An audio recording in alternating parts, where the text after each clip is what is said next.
Okay. All right. So this lovely beast right here is the Anthro Pro.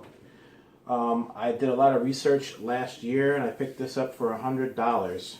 This was one of the best $100 cases I've seen, and if not, is probably still one of the best computer cases that you can get if you're purchasing a computer case and you want to make your own custom build. It has 200 millimeter fan in the front, 140 millimeter fan in the back, and of course that's intake and exhaust. It has 1, 2, 3 120/140 millimeter fans that you can set in the inside of the motherboard cage. Hard drive cage, and one on the bottom for intake of cool air. Also, you can face the power supply up or down. It has a intake on the bottom for fresh air to come inside of the system and create its own ecosystem for the power supply. Both panels, all of them have rubber grommets on. Very silent build, very high quality for the money. Definitely a steal of a buy. I am always trying to bargain, build, or save money when building a computer. Not dusty at all. On the inside, I also have a pretty cool device that I'll get a little bit later to show you what I use to clean my computer. Inside, right now, I have a FXX 8120 with 16 gigs of Corsair Vengeance RAM at 16 megahertz, 1.6 gigahertz. I have the Cooler Master V8 GTS. I looked at a lot of reviews about the V8 GTS, and they were poor. And everyone says that overclocking their computer, they get these really high temperatures, and it doesn't really do a great job. And then everyone says, if you're going to spend that amount of money, why don't you just do a water cool? I have not had that experience, and I overclocked my computer from 3.1 to 4 gigahertz. I could have went higher. I could still go higher, but I didn't choose to. I had got a new power supply because the old power supply had a 650 watt power supply that only maxed. I couldn't go higher than the 4 gigahertz when I tried to overclock it. I would run into some issues, and sometimes even when I had that overclocked, I would run into some issues because the power supply was not a gold-rated, silver-weighted, or bronze power supply. It was probably some cheap rinky-dink power supply that I picked up at Micro Center because funds were tight and the old 1,000-watt power supply died, and I just needed my computer to be able to operate to do some things that I do on a day-to-day basis. With that, I got the gold-rated EVGA Supernova. I think it's Supernova 2. Yeah, the Supernova G2. There is a G3 series, which is pretty cool. I've seen a $3,000, almost a $4,000 build with Crossfire or Sly GPUs in there with the same GPU that I am going to. With the same CPU and GPU combination, more or less, that I'm going to be building the system with. So I still have a whole ton of expandability in the future, and I always build a computer to go for the future. This rig right here is probably, aside from the case and the cooler and the GPU, the motherboard and the RAM and the CPU is about 5 years, 6 years old, and it really don't need. It didn't really need to upgrade it. It does everything that I want it to do with it. And aside from just getting a new power supply and upgrading the graphics card, upgrading the cooler for overclocking, it was very good to me. If I look in here, it's a very little amount of dust, which I have a tool, as I said, I'm going to be able to show you here in the future on what I'm going to do to clean it. It's really cool.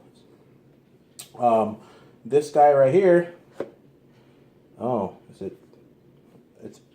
wait, hopefully when it broadcasts it won't be in reverse. I just noticed everything's in reverse. That's funny. This is the AMD Ryzen. Not many people that I know have this chipset. Only people I've seen that I follow on YouTube have this chipset. Like J2 Sense has one that he's been benchmarking and playing around with. Linus got his hands on some. I think there was two others that I looked at that have this chipset. This is a AMD Ryzen 7 1800X. So this is the top of the line chipset from AMD that they have released to combat Intel's monopoly on the computer processing world.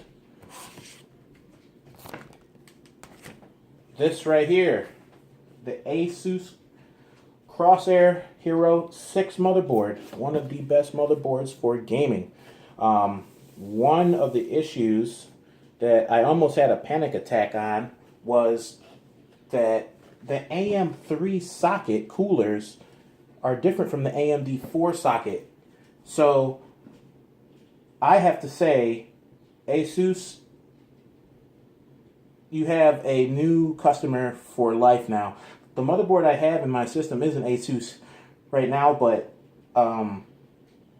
they didn't have to make it backwards compatible. The motherboard itself is backwards compatible with AM3 socket coolers. So I don't have to go and buy a new cooler to fit the new motherboard and everything. Republic of Gamers. My brother-in-law stands heavy behind their brand, and now I definitely know why. I am sold for life because of this interaction. And thank you to my brother-in-law for super surprising me with this birthday present. What was holding up the entire build all this time, I couldn't decide if I was going to buy 32 gigs of RAM or 16 gigs of RAM. I settled with 16 gigs of RAM, 2.8 DIMMs, DDR4, 266 from G.Skill Ripjaws. I like the candy apple red finish. I was thinking if I was going to get LEDs, but just to get LED lit RAM was approximately $25 to $35 extra on RAM, and I just didn't justify the cost difference at that point for LED lighting. The motherboard itself has some LED lighting, and I really like the candy apple red finish.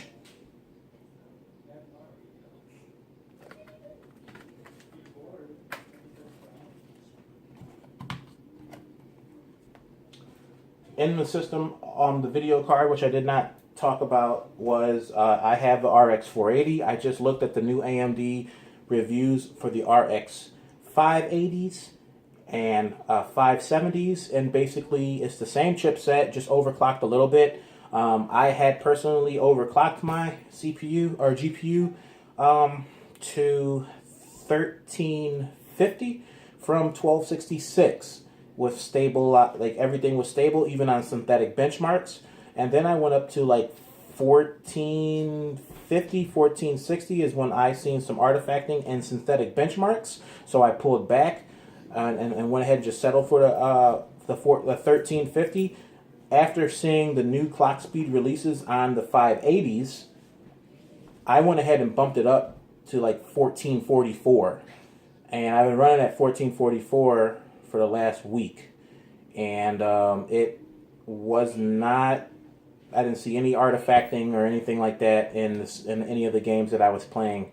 So it's pretty stable at this point. About 1444, 1433, I overclocked to once I seen that the same chipset and the 580s were overclocked to around that range. I like this case. All the intakes are filtered. Everything is filtered. I have to start busting this stuff open. Okay. There's a filter here. There's a filter on the bottom. And there is a filter on the power supply.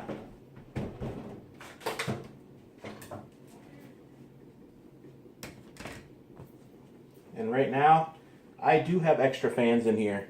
I don't know if I really need them or not, but I mean, I had them and they're all fan controlled.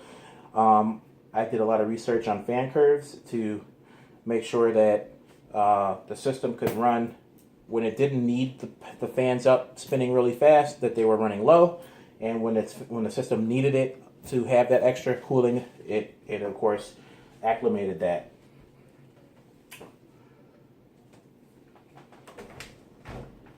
Here's the back.